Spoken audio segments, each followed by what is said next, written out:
at the same time? I'm trying my hardest to. It says I have enough upload speed. For me, you don't have to do Google.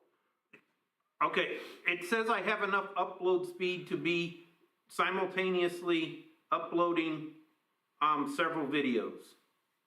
So it looks to me like everything's coming through fine. Okay.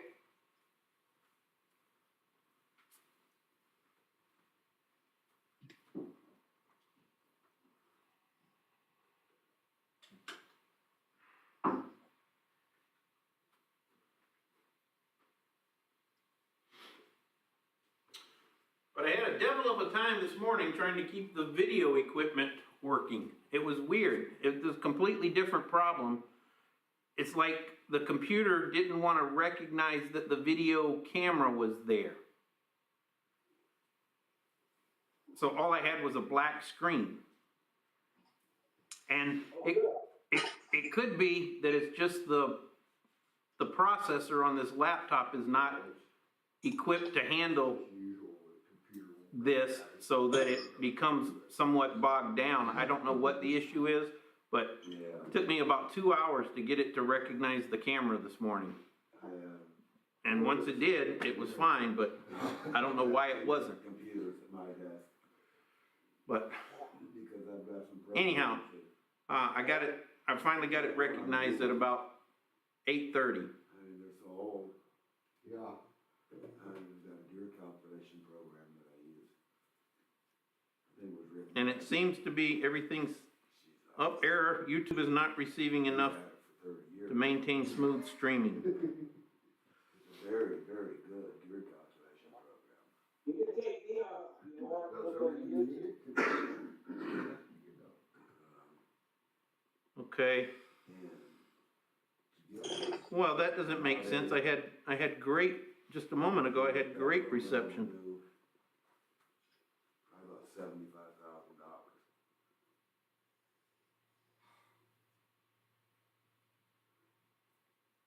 So we keep having to find antique computers to run this thing.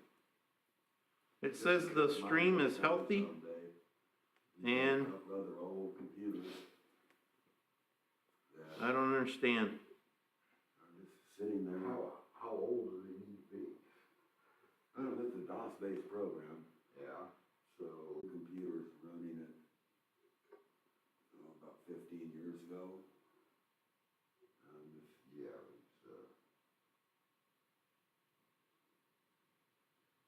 it's only had half a dozen computers.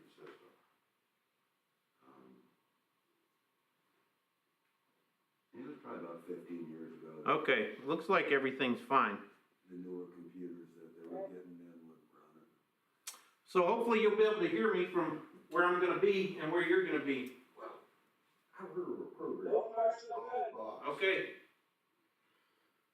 And I can still see you all, so. Run DOS programs on the newer stuff. We got an IT guy, pretty sharp. They He probably, keeps us running. That- You know. no, You can sit back here, because Bible class stuff's right there. Well, like a meeting going on in the corner. Sounds like a meeting going on in the corner? That video is Yeah. very choppy. Huh? I can't wait and Mark. Well, it's gonna be worse with you logging on. Oh, you can? Yeah. Oh, get picked up.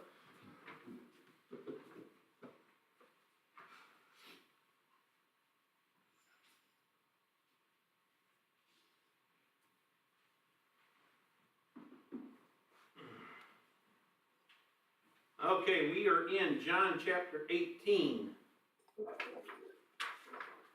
And last week, we got through the first two paragraphs there.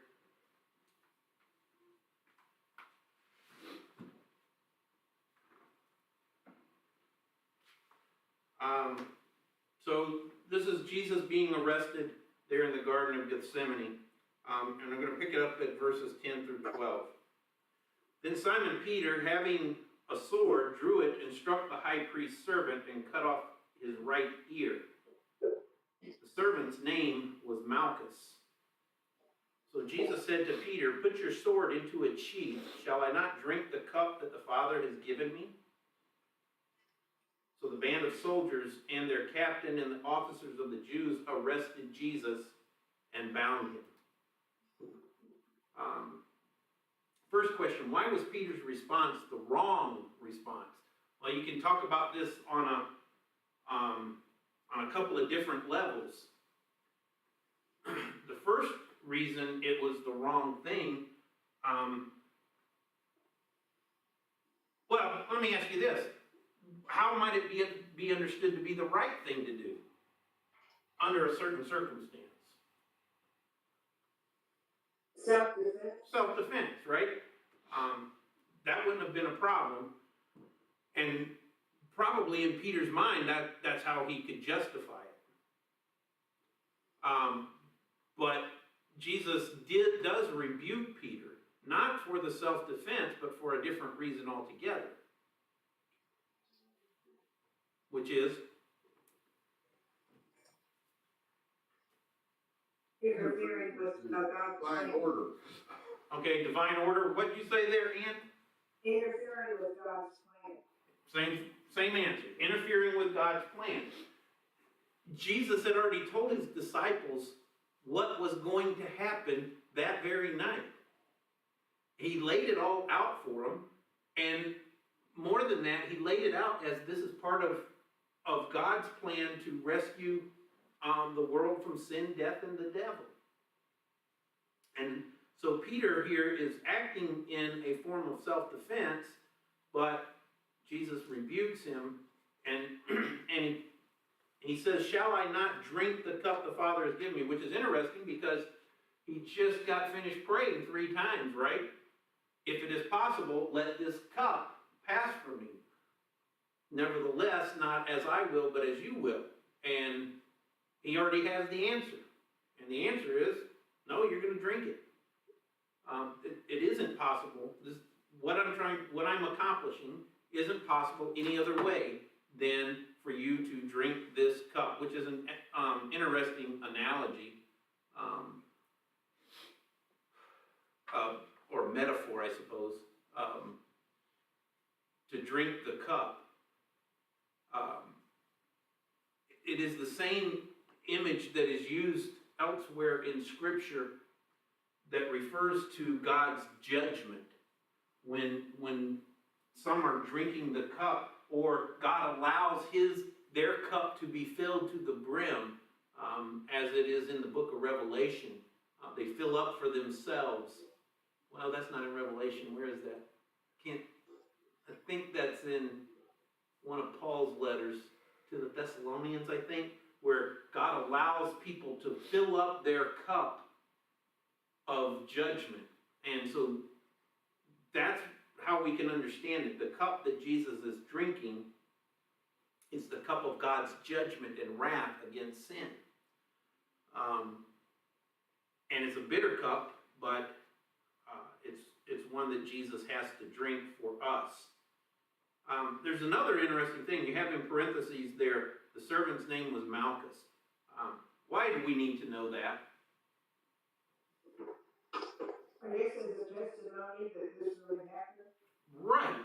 That's exactly it. These kinds of details, the Holy Spirit saying, look, I'm not just laying out another Lord of the Rings mythological thing. I'm giving you specific details of what all is happening here. In a movie, in something that is fictional, when something happens to an individual who's just a bit player, nobody knows his name, right? He's just a bit player. But here, it is an important detail to say, look, this is a real human being here. He had a name. He had an office. He was a servant to the high priest.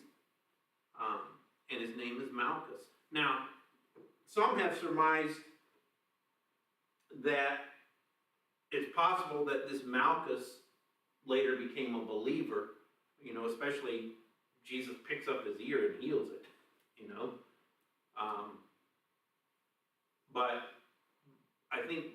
most importantly, these kinds of details show the historicity of the event.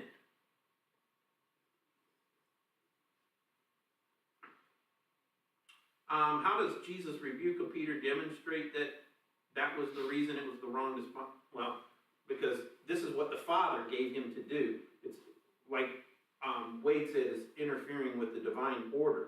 And Ann says, well, it's God's will for it to proceed this way.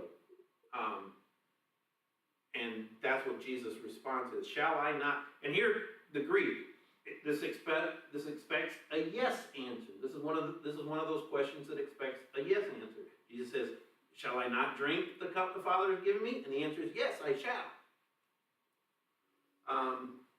And then the soldiers arrest him and bind him. Going on from there, 13 through. First they led him to Annas, for he was the father-in-law of Caiaphas, who was high priest that year. It was Caiaphas who had advised the Jews that it would be expedient that one man should die for the people. Simon Peter followed Jesus, and so did another disciple. Since that disciple was known to the high priest, he entered with Jesus into the courtyard of the high priest. But Peter stood outside at the door. So the other disciple, who was known to the high priest, went out and spoke to the servant girl who kept watch at the door and brought Peter in. Before we get to the questions here, if you read all four Gospels side by side, such as what we do in Lent, reading through the Passion history, you're going to get confused because sometimes it says Annas is the high priest, and sometimes it says Caiaphas is the high priest. And some people will look at that and see, look, these guys couldn't even keep it straight. There's errors in the Bible. There's not errors in the Bible. The procedure by which the Jewish Sanhedrin worked, you would have a high priest and you would have a high priest elect. So it's kind of like, you know, when we go to elect a president and he still has a few months to go, the current president still has a few months to go before his term expires. But you can still refer to the other person as the president. It's just typically we say the president-elect to distinguish that. But so Annas and Caiaphas were high priests. Caiaphas was actually the high priest at the time. Annas was the high priest-elect because the Sanhedrin would elect the high priest from among their own group. And so they lead him to Annas, who's going to be high priest, or you could say was already elected to be high priest, but Caiaphas is still filling out his term as high priest.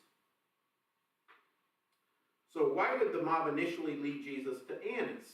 Well, that answers that question. If Annas isn't the high priest, why is he going there? Well, because he's about to be high priest.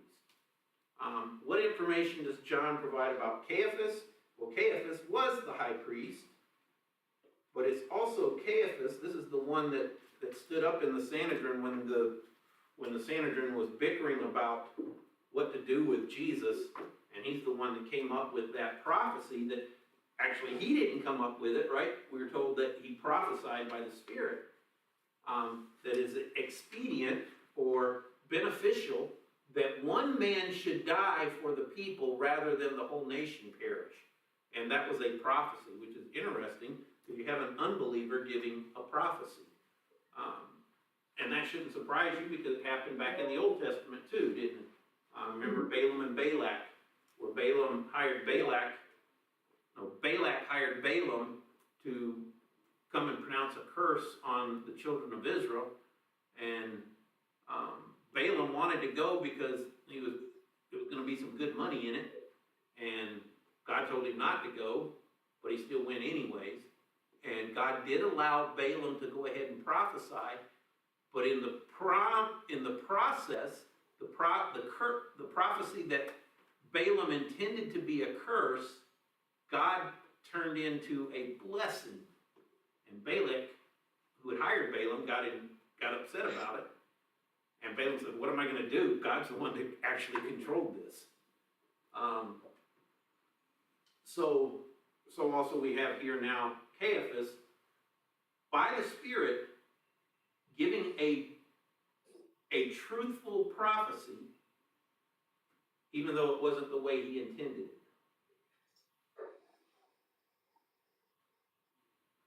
And I mean, it is the gospel in a very short sentence. One man should die for the people, or instead of the people. And that's what Jesus did, right? He died instead of us.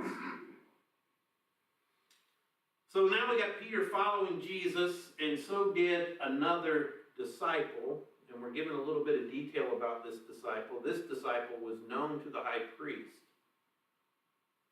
And the traditional understanding of that disciple is that it was John.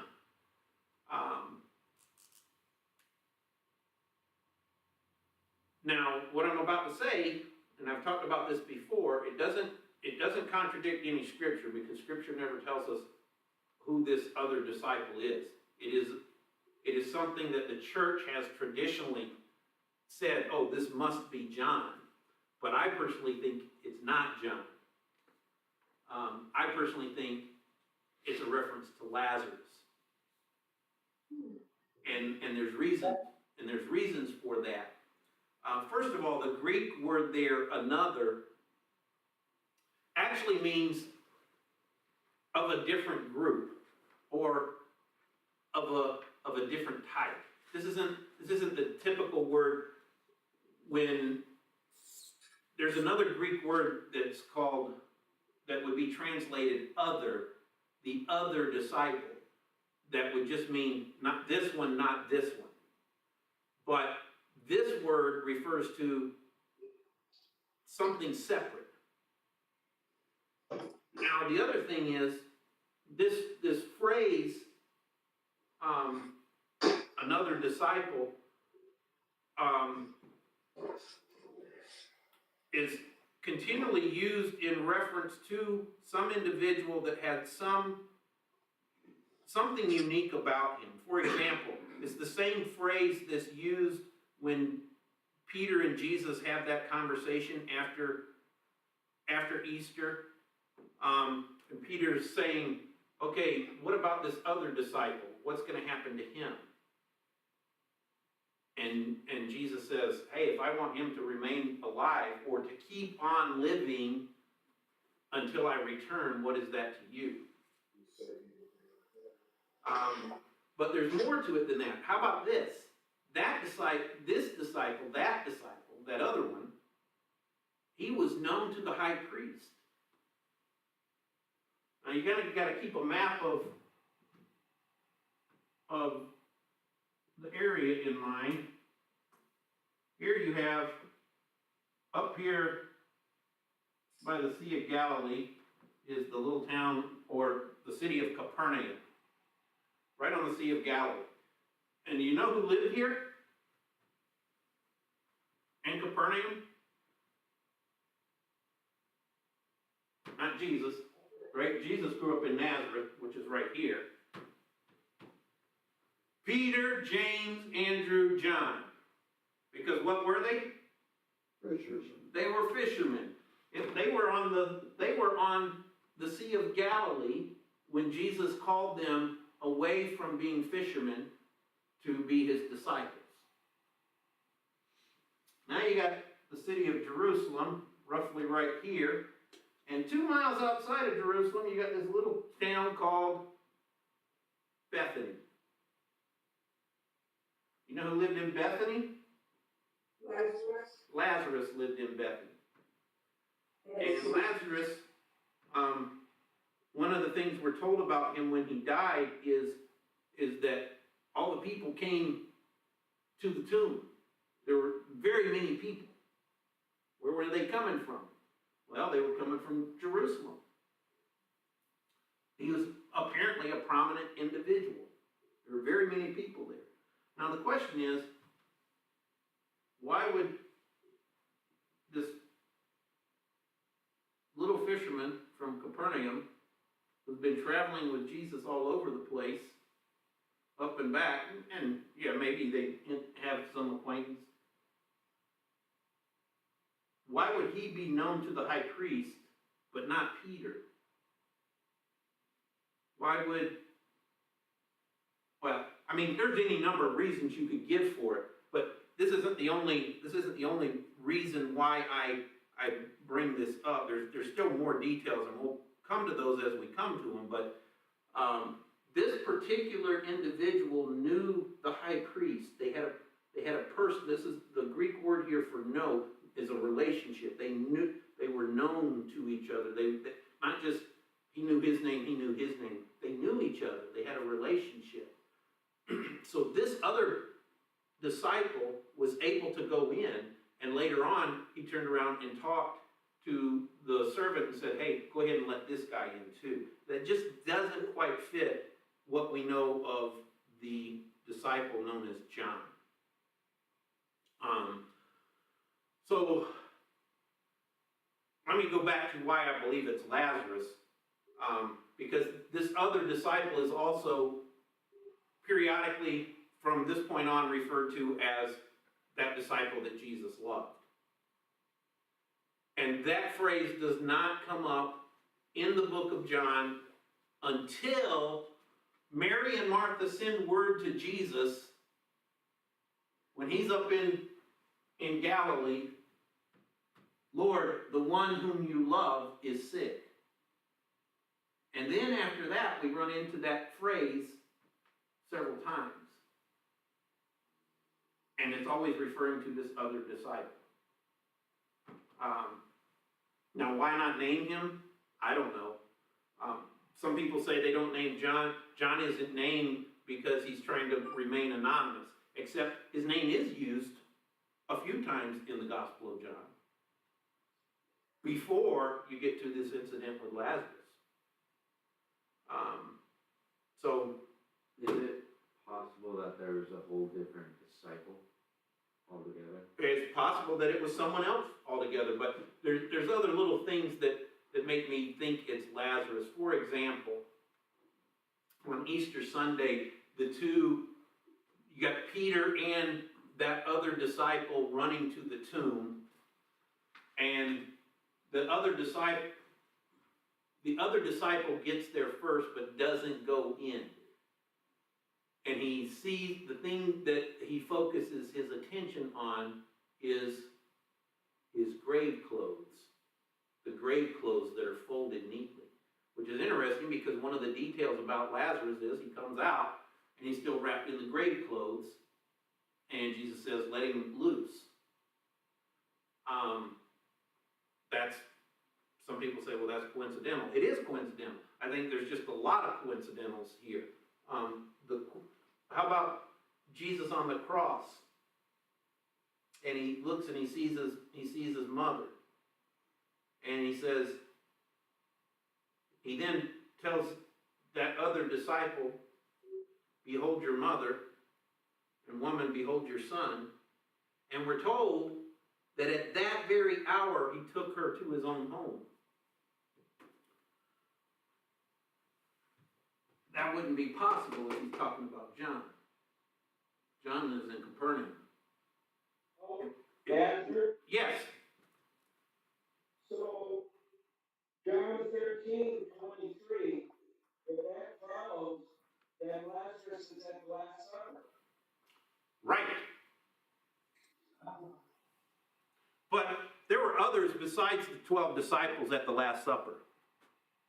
There were, if you put all four gospel accounts together, some of the women were likely there as well.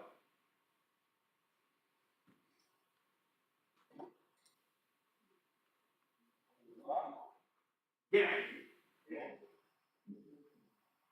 Now, I'm spending a lot of time on this, and I don't mean to make much out of it, other than to know that there is another possibility, and it's not a doctrinal thing, because the Bible doesn't ever answer the question, who is this specifically?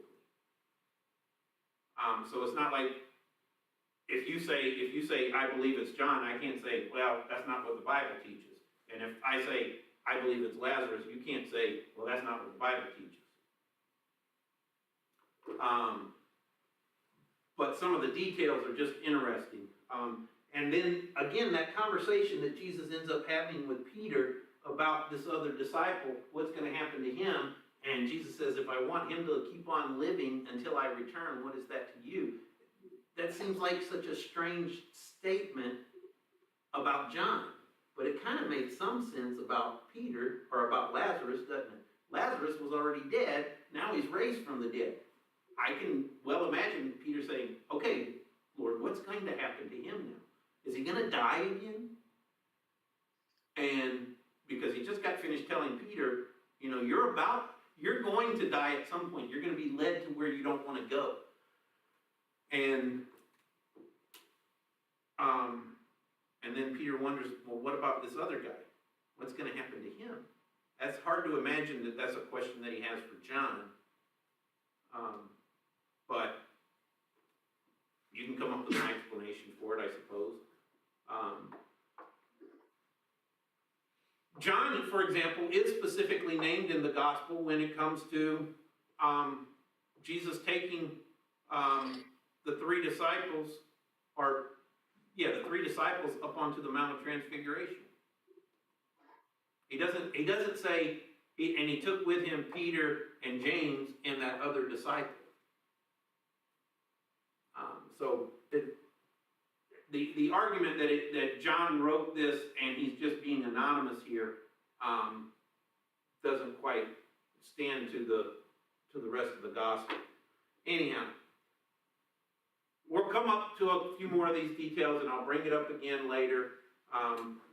But I just want to let you know it is possible that this individual isn't necessarily John. It could be someone else. And it may not even be Lazarus. I don't know. Going on from there, unless you have any questions or comments.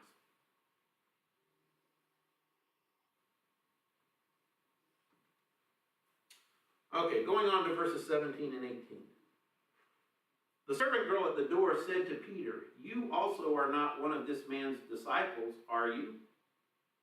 He said, I am not. Now the servants and officers had made a charcoal fire because it was cold, and they were standing and warming themselves. Peter also was with them, standing and warming himself. What is significant about the way in which the servant girl asked her question of Peter? Okay. This one, the way it's worded here in the English, and unfortunately the translators got it wrong here. She seems to be expecting, in the English rendering here, she seems to be expecting Peter to say, no, I'm not. But in the Greek, she actually asks it in the way that she feels like she's positively identifying him. You are one of this fellow's disciples, aren't you? Now, why the translators went the direction they went, I don't know. But it does anticipate, in the Greek, it does anticipate an affirmative answer.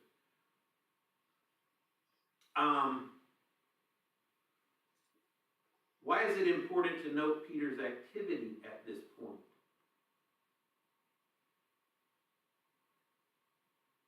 Because he's hanging around with the servants and the officers. Yeah, even the very thing that he's doing is a kind of a denial of Jesus, isn't it?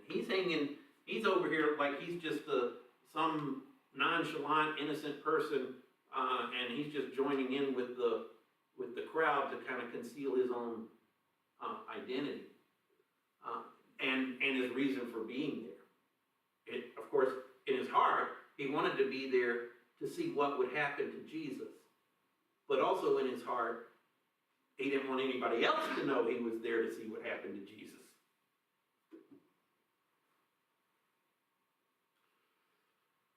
Okay, 19 through 24, the high priest then questioned Jesus about his disciples and his teaching. Jesus answered him, I have spoken openly to the world. I have always taught in synagogues and in the temple where all Jews come together. I have said nothing in secret. Why do you ask me? Ask those who have heard me what I said to them. They know what I said.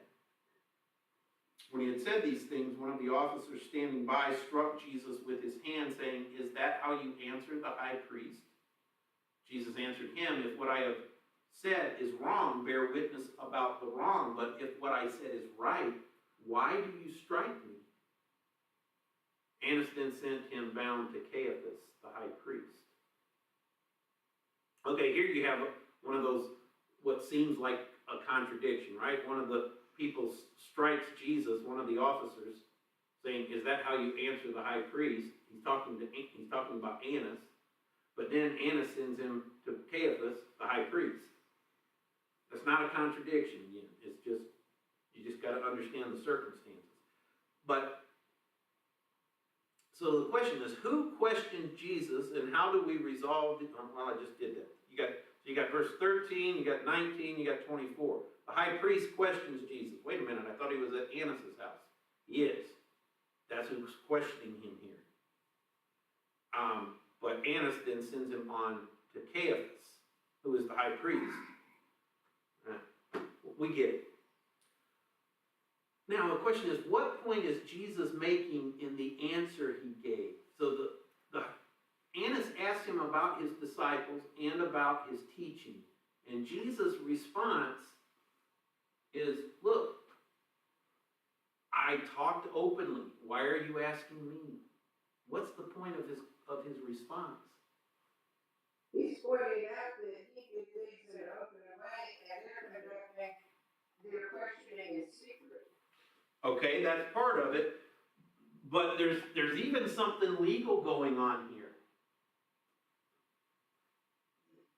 They're trying to implicate the disciples and the nation. Okay, that's probably true too. But there's a technicality here, a legal technicality that just took place, and Jesus is pointing it out. Oh, they're not supposed to be asking Jesus. They're not supposed to be. Right. According to Mosaic law, Jewish law, the accused cannot testify. Because if he tells it's assumed he's going to tell things in a way that paints himself in the best light. So if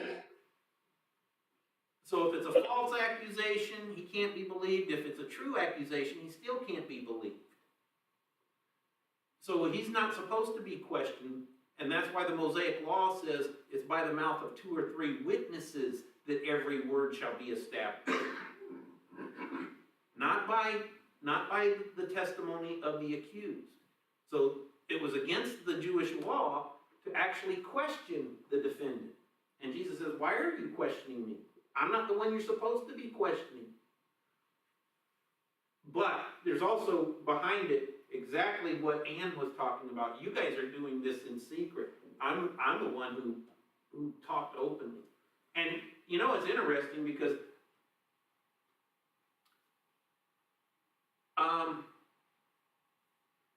you see this same kind of subtlety, secretiveness take place in mainline churches all the time, where in order to establish a doctrine, they meet in secret and they talk about it, and then they figure out how to get it to pass through. It's a very typical approach, and it's been going on, for ages. That it's very easy for those who are in positions of power to conduct themselves in private. I remember, when I grew up, when I was a little boy, still before first grade, the church that I was attending at the time was a ALC church. And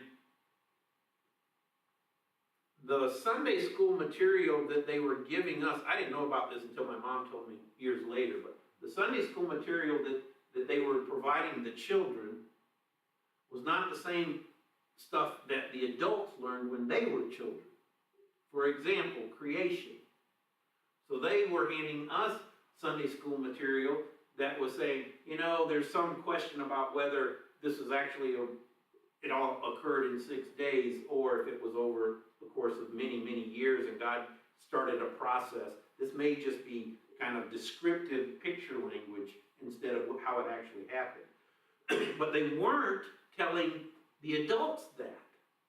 They were continuing with the adults to talk about a 6-day creation.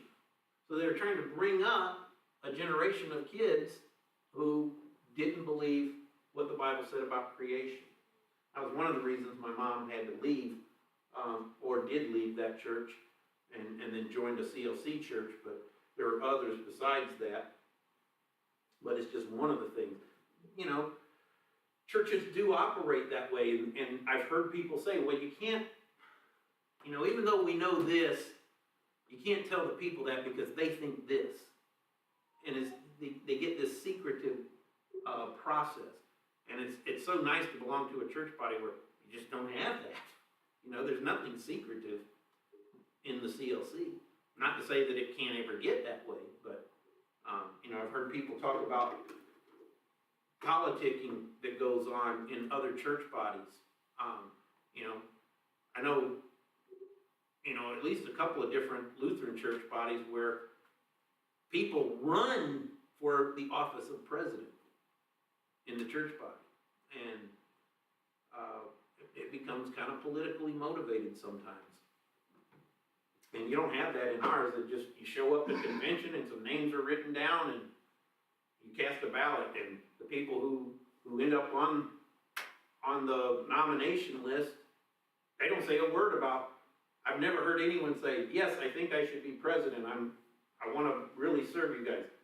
If anybody whose name is on the ballot gets up and talks, it's always the exact opposite. I don't want to serve. I don't feel like I'm capable of serving this way. I don't have the skills or whatever. So it's just interesting, and it's nice to be free from that. But it is a way that many churches are conducted. And it's why, by the way, false doctrine almost always comes from the leadership down, or from the clergy down. And I hate to use the word down because it makes it sound like the clergy are in a higher position than the people, and it's not true. It's just we hold a different office. And questions or comments on that? Okay, so what further injustice is afflicted on Jesus? So first they question him when they shouldn't have been. And then the officer strikes him. Basically, what does the officer do? He finds Jesus guilty of something, at least, worthy of a punishment. Even though that's what they're there, supposedly, to find out. Are you guilty of anything? But they had already decided in advance that Jesus is guilty. And so that's why this officer could feel free to strike Jesus. And Jesus' response is, I mean, there's nothing about his response to the high priest that is inflammatory. He's just saying, look, I've always taught in the open, and there's people out there who have heard me, and they know exactly what I've taught, and you can go call your witnesses on it. And of course, if they were to do that, they would find Jesus to be true, and that his teachings were not out of line with Scripture. Which, by the way, is why they sought witnesses, but they sought what kind? False witnesses. They sought false witnesses. They didn't call anybody from the temple, you know, any average person who would gather at the temple to hear Jesus. They looked intentionally for people who would, probably for a price, tell a lie. Why is it notable that Jesus is still bound? Annas then sent him bound to Caiaphas the high priest. Because he's there business with, well, I guess that. He's a prisoner. Right. It's an indication that they do already find him guilty, even before the trial. Because he shouldn't have been bound otherwise.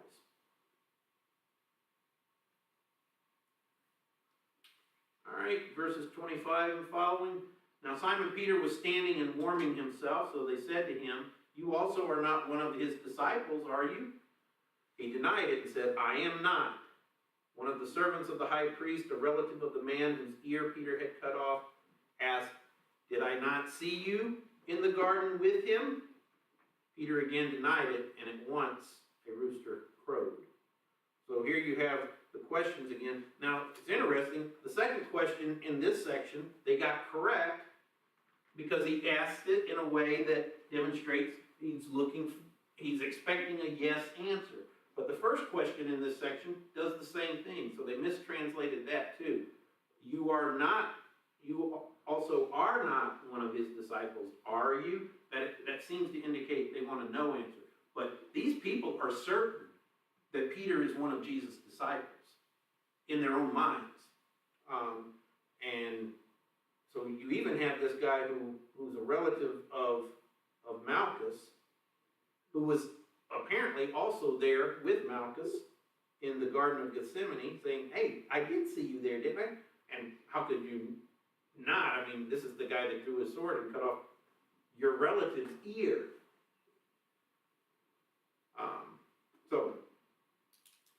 Well, I answered the first question there. Again, what is significant about the way Peter is asked about being one of Jesus' disciples? How does the third question differ from the first two? Because now it is someone with eyewitness knowledge. You know, he saw Peter there. He remembers exactly what happened. So his positive identification isn't just a question. It is a question with some proof behind it of Peter being one of Jesus' disciples. And then the rooster crows.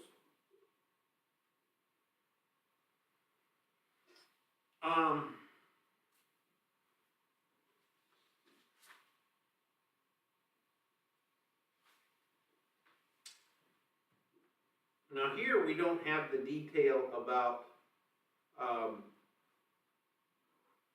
after the rooster crows, Jesus looking over at Peter and Peter remembering what Jesus said. It's just the detail. This is what happened. Peter did do exactly what Jesus said would happen. He would deny him. Why doesn't this gospel include that? I don't know. It's not the main point, of course. But also take into account that, how to say it? Well, never mind.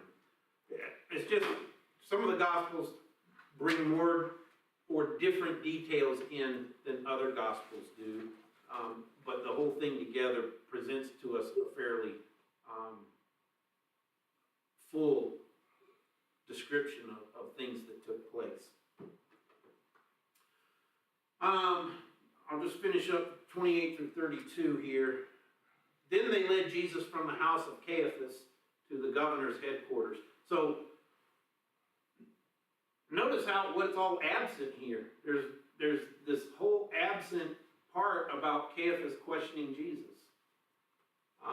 It's absent of the false witnesses that came forward to say, "Hey, we found this fellow saying I'm going to destroy the temple and build it back up in 3 days." It doesn't contain the part where Caiaphas says, "I adjure you by the living God, tell us if you are the Christ," and then tearing his clothes, which was also in violation of the Mosaic law, that tells us the high priest is not to tear his clothes. God considered that to be a dishonoring of the office of the high priest. And the high priest, remember what a priest is. A priest is a go-between, someone who represents the people sometimes, but also represents God. And God didn't want the high priest representing him by tearing his clothes, as though God had any reason to repent or to be sorry. Anyways, verses 28 through 32. Then they led Jesus from the house of Caiaphas to the governor's headquarters. It was early morning. They themselves did not enter the governor's headquarters so that they would not be defiled, but could eat the Passover. And I always chuckle at that. They didn't want to be defiled, and yet they're sitting here violating the weightier matters of the Mosaic law. But they didn't want to go into Pilate's courtyard or Pilate's house. So Pilate went outside to them and said, "What accusation do you bring against this man?" They answered him, "If this man were not doing evil, we would not have delivered him over to you."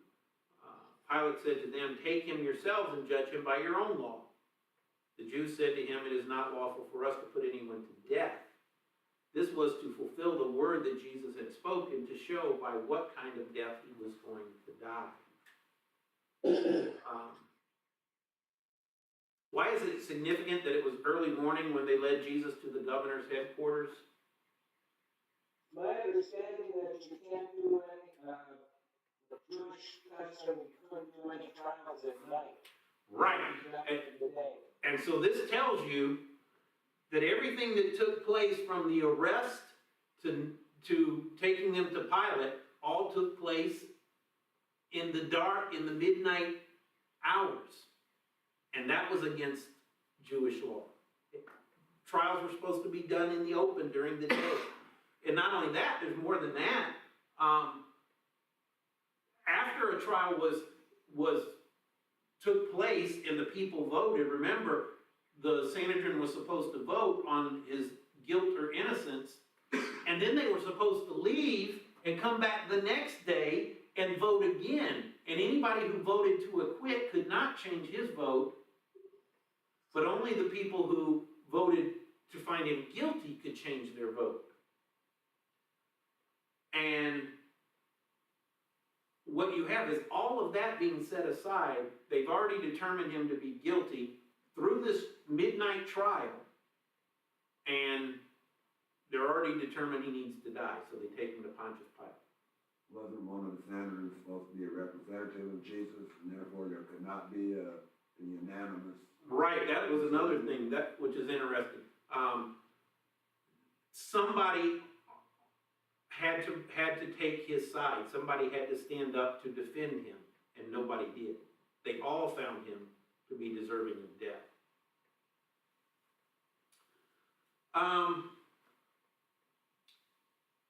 By contrast, what were the Jews not willing to do and why? So they just got done spending the whole night violating the law in every way, and then they get to Pilate's house and they're like, "Whoa, we better not go in there. We want to still eat the Passover. We don't want to become unclean." It demonstrates how shallow-minded they were about what the law's purpose was. They really thought it was just about some externals, and not about the heart. And then Pilate asked them a question: "What accusation do you bring against this man?" What was the accusation they brought to Pilate?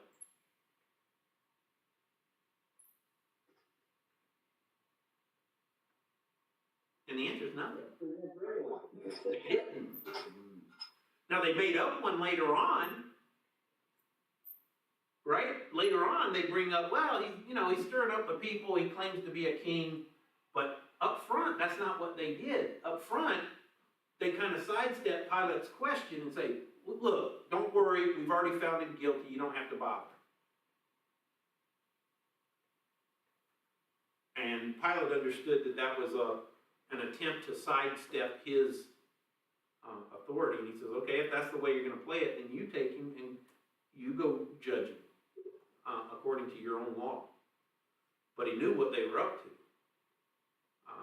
He knew why they brought Jesus to him, because ordinarily they were allowed to conduct trials concerning minor offenses.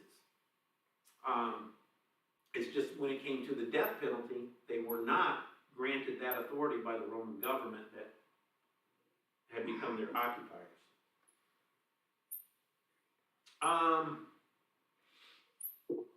What hypocrisy do they exhibit in replying to Pilate's order?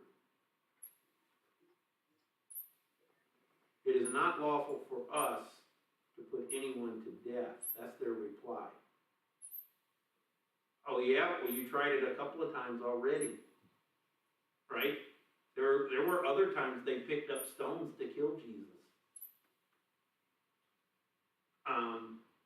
So now they're trying to make goody-goody with Pilate and say, oh, you know, we're bowing to your authority.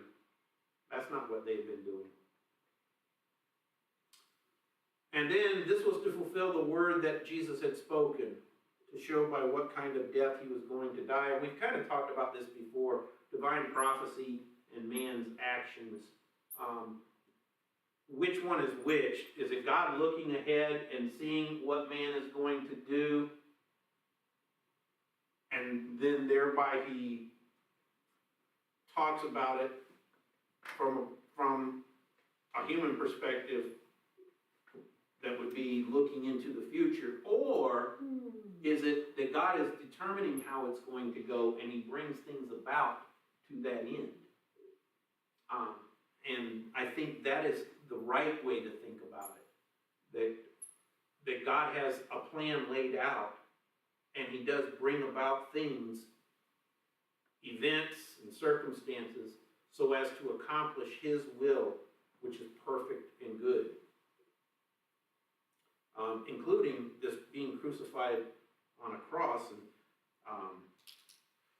you know, why did that have to be the form of death that Jesus would die? I don't know the answer to that question. But I know that that's the method that God chose. Why couldn't it be by stoning? Well, it could have been, if that's what God determined. Why? Brutal and less brutal. Maybe. Because wasn't crucified. Actually, yeah, you know, they say that stoning is actually a relatively one of the most humane forms of capital punishment from the ancient world. Because once you got hit in the head with a good-sized rock, it just knocks you out, and then you don't feel anything from there. Most governments would invent capital punishment to be a significant deterrent by having the one who would die suffer a lot. You know, you can think of impaling, that was a form of drawn and quartering, that was a form of capital punishment.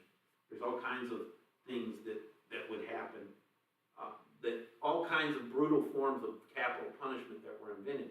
Stoning wasn't one of them. So there may be something to that, but in the final analysis, we just don't know the answer. I mean, could Jesus have been the sacrifice for the sins of the world when he was still just a baby and Herod sent his soldiers to kill all the children who were 2 years old and under? It could have been if God had determined it that way. But he didn't. And he doesn't answer that question for us. Why did it have to be this way? He just tells us this is the way he's determined it, and this is what he accomplished by it. Questions or comments?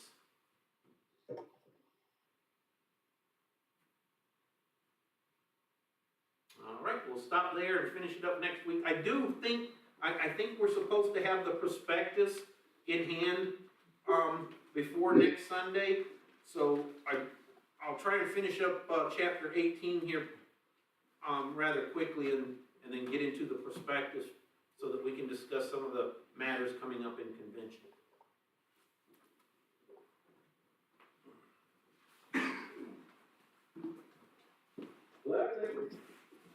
Thank you, you too. God willing, I'll see you all this week. Oh, are you glad to come next week? Yes, ma'am. I have to get that worked out yet with the young lady from Opelika, to make sure, but I'm thinking, I will be there toward evening, well, probably by around 5:30, 6 o'clock. Were you going to spend the night? That was my plan, if that's okay with you. Okay. Well, we'll talk a little bit more about it here, but yeah, Tuesday is the day. Okay. All right. Thank you. Thank you. Yep. Bye-bye.